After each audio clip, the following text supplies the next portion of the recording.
সাথে 73 থেকে 72 থেকেই এই সাহসী যুবকদের কথা ভুলিয়ে দেওয়ার জন্য, মুক্তিযুদ্ধের গৌরবময় উপাখ্যানকে ভুলিয়ে দেওয়ার জন্য তৎকালীন আওয়ামী লীগের সরকার চেষ্টা করেছে।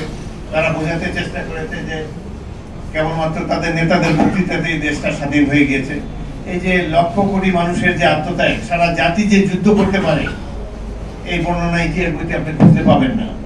বাংলাদেশের বেশ কয়েকটি রাজনৈতিক দল আছে, ক্ষুদ্র তাদের কলিজা, এরা সব কৃতিত্ব তারা নিজেরাই নিতে চায়, কাউকে কোনো কৃতিত্ব দেবে না। বিশেষ করে গ্রামীণ যুবক, গুলশান, বনানী, বাড়িধারায় যারা থাকে না, যারা বৃহৎ অট্টালিকাতে এসিতে বসবাস করে না, যাদের পা নগ্ন পদ, গায়ে শুধু একটি গেঞ্জি, পরনে একটি লুঙ্গি, হাতে একটা রাইফেল আমরা ধরিয়ে দিয়েছিলাম, প্রকৃত মুক্তিযোদ্ধার চেহারা হলো এই।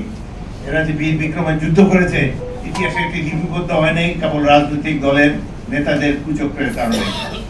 তারা চেষ্টা করেছে শুধু তাদের নেতাদেরকে গ্লোরিফাই করার জন্য।